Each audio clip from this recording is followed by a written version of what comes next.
Everybody, and welcome to The Lineup. Joined by Jeffrey Matthews and Christenson, I'm Joshua Adams. Checking out the lineup card today, leading off as always is Quick Pitch, where Jeff and Christian catch you up on the latest Austin Peay baseball and softball news. Next, some free agents have finally signed, but most of them for a lot less than they were expecting to. An extended third topic today, as it seems that the balls in the major leagues are in fact juiced. Rounding things out, Jeff has somewhat of a baseball philosophy question for us on Greenlight. Jeff, how are the Lady Govs doing? Well, the Lady Govs are off to one of the best starts that they've ever had in the past 11 years. Right now they're sitting at 11-7. They won yesterday's game against Bradley. They won that 2-0, and they had runs coming from Natalie Schilling and Emily Harper-Road. And then coming up Friday, they're going to go into the Mercer Bears Classic, and then they're going to do some work there that weekend. And we'll find out because they'll end up coming back home. And before we do touch on baseball, I do want to mention that Morgan Rackle for the softball team, she pitched the entire game yesterday for the Governors, and she did end up having a huge hit in the 6th inning that brought those 2 runs in for them to get that win. So she took care of a lot for the softball team. In terms of baseball, though, the Govs have played a little bit of action in the OVC. They went 2-1 against Jacksonville State. But in terms of what they're doing overall, they've kind of fallen off these last couple games. They've gone 0-2 in their last 2, losing last night to Middle Tennessee State. And they actually got shut out. That one ended up 9-0. But we'll see if they can bounce back from it. This weekend, they will have Murray State. That's a big one, Battle of the Border. And they will get that at home. So they'll have 3 straight games Friday, Saturday, Sunday. If you want to check them out, 6 p.m. On Friday night would be the best way to go. The big story of this past offseason was how incredibly slow it seemed to be with most free agents going unsigned until this year. Usually most sign relatively early in the offseason, but this year it seemed to be everybody waited until the past few weeks to sign. Ichiro just went back to the Mariners, which the Mariners fans just have to absolutely love because Ichiro is a legend, and at 44 he was one of the most valuable pinch hitters in the game last year. I think he batted like 350 in high leverage situations, which you can't beat that as a 4th outfielder. And per usual for the Mariners, a bunch of players are getting injured, so it looks like he might actually even be the 3rd outfielder if things wind up coming out that way. He signed for 1 year and $750,000 up to $2 million with incentives. They haven't been laid out for anybody yet, but it's probably Gold Glove, All-Star Game, the usual kind of stuff like that. Wright Thompson, and we were just talking about it before the show, wrote an amazing article for ESPN, the magazine, on Ichiro and his baseball career and his life in general. If you haven't read it, check it out. It is amazing. Lucroy, he signed with the A's. He has had a horrible streak of luck these past couple years because in 2016, a trade was finalized to send him to the Indians from the Brewers, but he was going to be a backup, and he didn't want to be a backup. So he said no, and obviously the Indians wound up going to the World Series, so most people would want to be a backup on a World Series team than on the Rangers. And going, I think they lost the All-Star game, and that's where Jose Bautista and what was the name of the guy that punched him? Oh, yes. Altuve. Odor. No, it was Odor. Altuve's on. Oh, you're right. Yeah, it was Odor. Okay, yeah. They got into it the year after that, which was a good lick too. He got him hard. He knocked the sunglasses off of his face. But yeah, Lucroy got 1 year and $6.5 million on the A's. He, as I said, he denied trade to the Indians in 2016. He was then traded to the Rangers, which didn't really work out. He was traded to the Rockies last year in a playoff race, and that didn't really work out. He was a 6.7 WAR player in 2014. That is a great player. And last year he was a 0.6 WAR player, which just that's not good. Yeah, last year he finished towards the end of the 2017 season. It was kind of rough. It wasn't exactly what he expected, but for to get 1 year at 6.5, that's really not bad, especially at his position. And like you said, he's been a little unlucky, I guess you could say, these past couple of years. But I mean, there's plenty more. I mean, guys that have, they waited and that really hurt them. And I'm just going to go straight to it. Mike Moustakas, for example. Okay, this guy right off the bat gets offered $17.4 million from the Royals. Okay, and just as I think I'll move on. I've heard that the free agency this year is going to be really exciting. We'll find out, how many offers I'm going to get, and he has to end up just in the nicest of ways, curling his tail and walking right back to the Royals and saying, you know what, if you'll take me, I'll take whatever you're willing to give. And 6.5 was all he leaves with. And, we say all he leaves with. Obviously, we're talking about some players with some serious money here. Okay, so $6.5 million from the Royals is really, I almost want to say weak in comparison to what he could have just said yes to right from the get-go. And I think one thing we talked about right before the show started, imagine going back into that locker room, and all your colleagues know about the situation. Absolutely. And I think that's kind of a little bit of an awkward situation. Your whole team is now looking at you like, you really thought that you could do that? Yeah. And like, you got to sit there and go, You must have really not wanted to be here Yeah, for exactly. $17.4 million on the table. Makes a little bit of some relationships a little iffy now, I think. Absolutely. And there's other guys too, though. I mean, we took a look at guys like even Arietta. I mean, for example, like that was later. This guy still ended up with a huge deal. I mean, $75 million over 3 years. Okay. Okay. But still, obviously, a lot of these guys aren't getting what they're expecting, and I think the teams are happier about it because they're actually okay with them waiting. Then they get to offer less because they still want to play. Yeah, and if you think about it, with all of these one-year deals, it's leading to a crazier offseason next offseason, which is already going to be insane with Kershaw probably going to opt out of his contract, Harper, Machado, I mean, just the big three right there. I mean, so many free agents are going to be free agents, and now you're adding Moustakas, you're adding Lucroy, you're adding Carlos Gonzalez. Yeah. You're adding so many players to that mix. It's going to lead to a crazy offseason next offseason. And I mean, you mentioned Carlos Gonzalez. He actually ended up not too bad either for 1 year. Another $5 million to just hang out. That's not too bad for getting to stay with that. So with the Rockies. So very true. It's not bad. I think for next offseason, I think it's going to be even more crazy than this offseason. We've talked about how long it's gotten to the point where people are finally signing. We're getting close to baseball. I think we're down to like 17 days. Yeah, 17, I think that's 16. where it's. And I think next offseason, I think it's even going to go down to even less time than that. Yeah. People are just going to try to play that waiting game, and I think teams are going to love it even more because now they're like, $1 million? Yeah. Yeah. Well, maybe the teams won't love it because they'll be wanting to get those players locked up as soon as they can, but the fans are going to eat that up. Every single tweet, every single rumor, they're going to be going, oh, yeah, we're getting Harper. And you're not getting Harper. Yeah, you're not getting Harper. 29 teams are not getting Harper. And a lot of people are thinking Phil Wood, actually, he told me last week that he thinks that Harper's going to stay on the Nationals. Yeah. So, but yeah, what is going on with these free agents not signing? A lot of them are Scott Boras agents. I mean, Scott Boras clients. Clients. I found it eventually.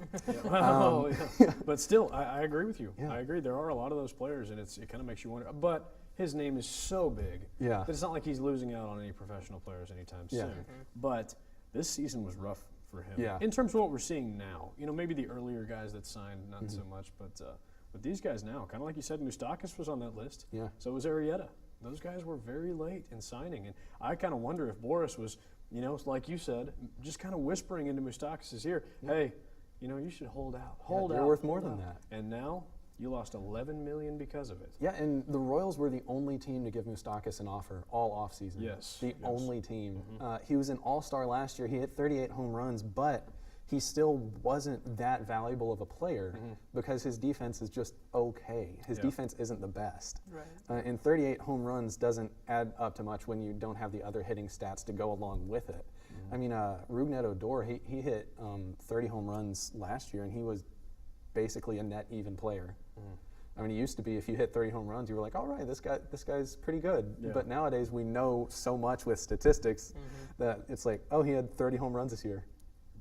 I wouldn't have him on my team. Yeah.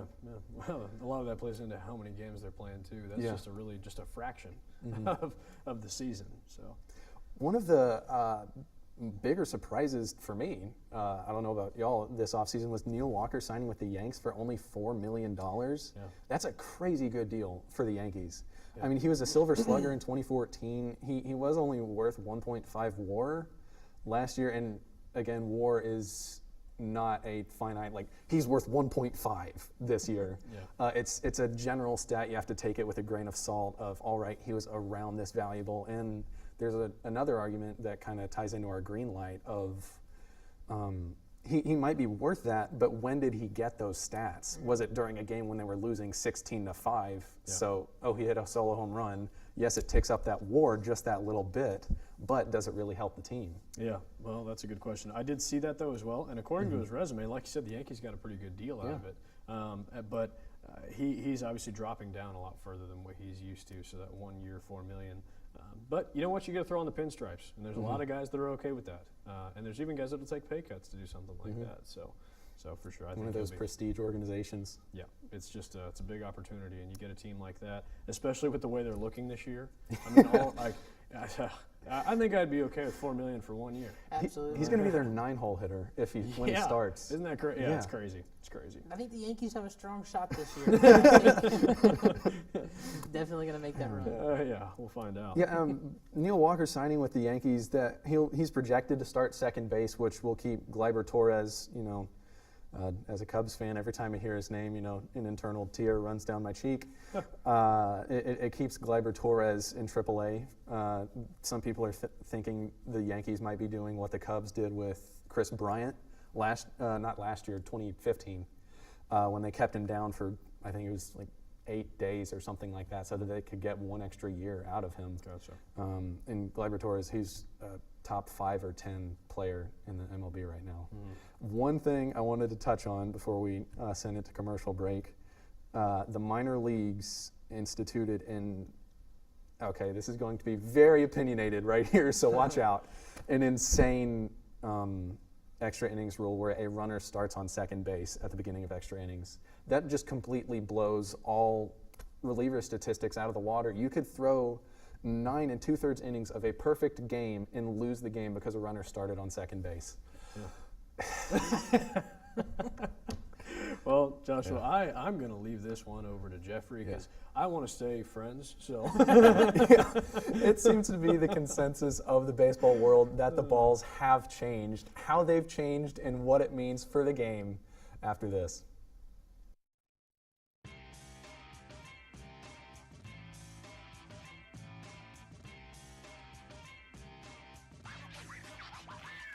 One hit high and deep. Back of the end zone. Brown got it. Moore drives inside. Put it up.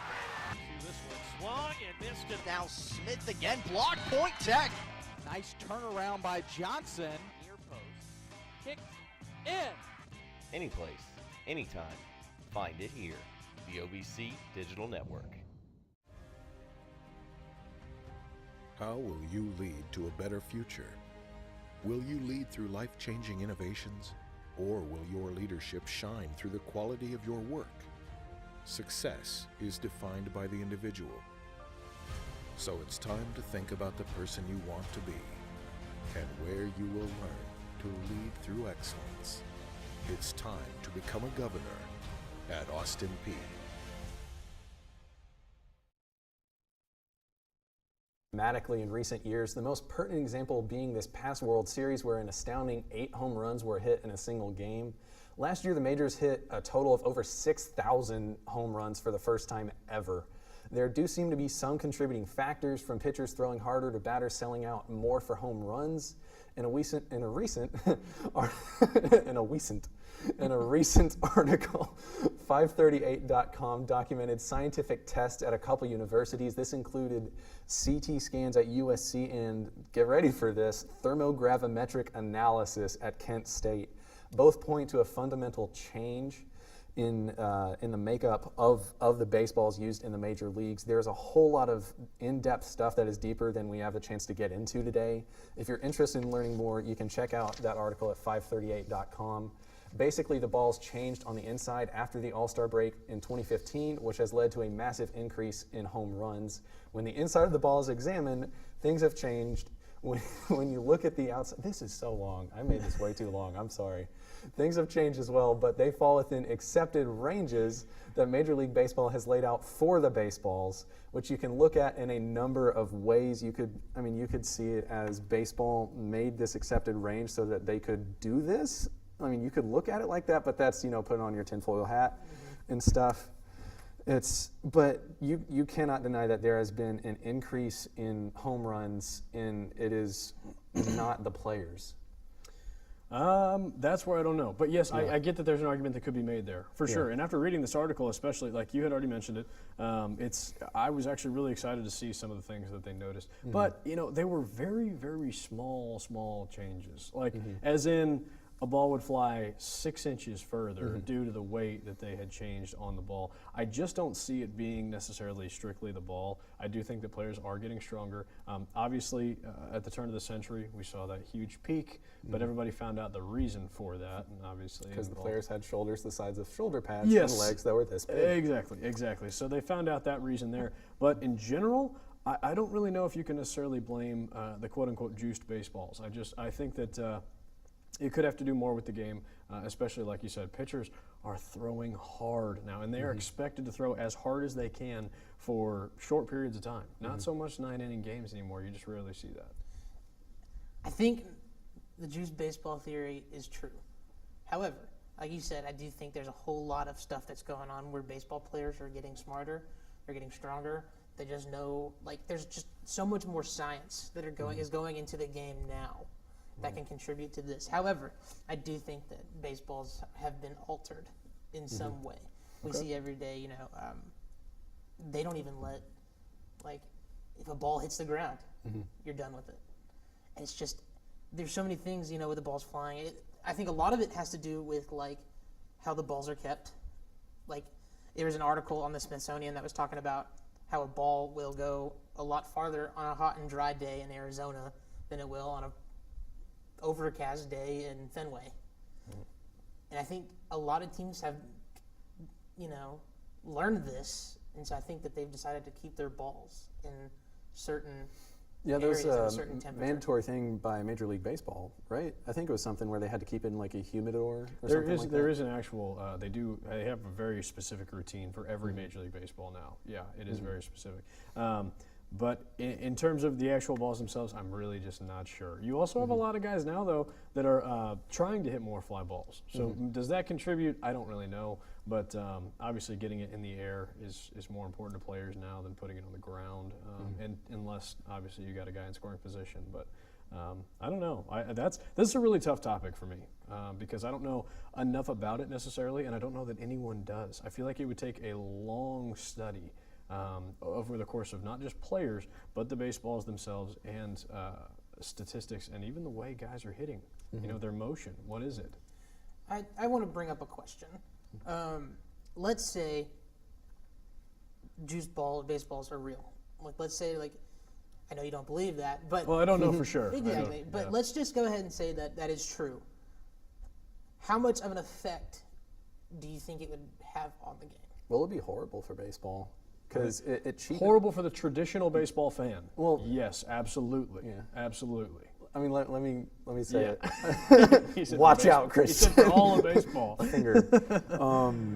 But it just cheapens home runs. I mean, it got to a point, like during that 8 home run game in the World Series, when you're like, oh, yay, he hit Yes. another 312-foot home run. Yes. That would have been a pop fly to shallow left field had they been, quote, regular baseballs.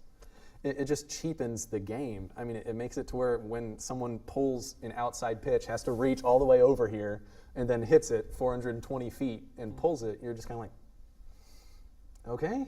Yeah. It just cheapens it. If balls had been this way forever, it would be one thing because it would be what we were used to, and then you can look to the dead ball era, like in the classic days of baseball. But for me, it just cheapens it. In 2014, there was 4,186 home runs. Okay. Yeah. In 2017, there was 6,105. I don't think a change in approach can account for 2,000 extra home runs. Yeah. I don't think that's how that works. Yeah, and I do agree with you in a sense. Like I said, I don't necessarily know about the juice baseballs, but I would say that, you know, it's possible that it's there. Like you said, it's not necessarily the motion that could account for that many. That's a good point too. But one thing I would say, and the reason I do say more towards the traditional is because with the traditional baseball fans, they do like the lower scoring games. They really do. They like the idea of sitting back and really watching the defense take care of the ball. They like to watch them make plays. But you get like newer baseball fans, especially watching like the World Series, and they love the scoring. They want to see it all the time because that's exciting. It's a lot like NBA versus college basketball. I mean, you're looking at games in the hundreds every single time in the NBA. In college basketball, you got teams averaging anywhere from 65 to 85 points a game. It's just a whole different game. Obviously, time has something to do with that as well. But people love scoring. They love offense. More traditional fans in most sports don't. I think that's a thing about just baseball in general. Baseball is not other sports. Baseball is not a constant action sport like basketball or football. It is not made to be that. It is made for you to sit back and enjoy the game being slow. Yep. That's how I see it. Unfortunately, times are changing. Yeah. In baseball. Yes. You know, unfortunately, there's a lot of people who would say the exact same thing. However, I think in today's world, there's a lot more people that would say we got to pick it up. We got to get moving. We got to have something happening every moment. Because baseball, like we said, it's a slow game. A lot of kids don't want to play that. Yep. The kids that are growing up these days, they do not want to play slow games. Yeah, see, they want to have a part of something in every minute. Yeah, I just see it as you can go to basketball, you can go to football then. That's not what baseball is. We can't change what baseball is to appeal to people that don't want to watch baseball. Do you ever think that it's possible that baseball tries to make up for its slow pace in overdoing it in the number of games that they play? No, I think it's the 162 games, which, you know, the next highest is 82 in hockey and basketball. I think it's just to even out. I mean, it's just to find a median line of talent for the teams, because there are so many streaks, there are so many ebbs and flows in baseball that 162 games you find that even line of how talented this player, this team, this division is. Yeah. And baseball is just such a game that you need a massive sample size, and 162 games is what they came out to. Yeah. I mean, I think in like the 40s or something, the minor leagues played like 184. Yeah. Or Well, something I ridiculous feel like like it's more at the youth level where I see where there's an issue. So many games playing. I know one of the reasons I stopped baseball for a short period of time was because we played 60 games over a 3-month summer, and it was just ridiculous. It burned out my arm. It burned out a lot of our pitchers. By the end of the year, we were just dead. Like in a really hot summer in youth, you know, when you're 12 years old, that's a lot of games. That is a lot on your body, and I feel like baseball sometimes overcompensates at the younger ages for their lack of speed in the game to just go ahead and overdo it with the amount of games they play. That's the only, which obviously we're getting a little off topic here. Yeah, no, it's fine. But for sure, that's just kind of where I'm at on that, and I don't know necessarily what it has to do with the juiced balls, but maybe. But seriously, maybe for the sake of views, Major League Baseball wants it. Again, if you want to put on your tinfoil hat, you could say that it's Manfred messing with the game. It's like he wants to bring in those viewers. He wants to get those people that don't want to watch the game to watch the game by having 95 home runs in one game. I mean, you could say it's a publicity stunt just to get people talking, like, oh, the MLB is cheating everyone. Yeah. But I think that's a huge jump from 4,000 to 6,000. Yeah, and from 2014 to 2017, it's not. It is a long massive of a jump. period. You're right. It's you're not right. that long of a period. And tomorrow night on MLB Network, we'll see Joshua face off with Rob Manfred In a boxing match. in the ultimate nonetheless. debate. Oh, it's a boxing Yes. match. Oh, okay. I thought it was a debate. The winner takes over commissioner. Uh-oh. But no, I think, you know, it's something that I think I think if it's real, it should be taken seriously. I think if it's not real, we can laugh about it. Say, this I actually guess. was talked about. But at the end of the day, I think we've already said this, you know, a couple episodes ago. Like, even if you're cheating, there's still like a level of athleticism for baseball. You know, and to hit a baseball 400 feet is Still takes something. it still takes a lot. So, you know, it's not the ball doing all the work on that. Yeah. Agreed. Yeah, we're going to go ahead and send it to a break. When we come back, Jeff has a mystery baseball philosophy question. More on the lineup coming up.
We are back on the lineup, and Jeff has a question for us. I do. So for today's green light, I wanted to turn to you two, and I do have a question.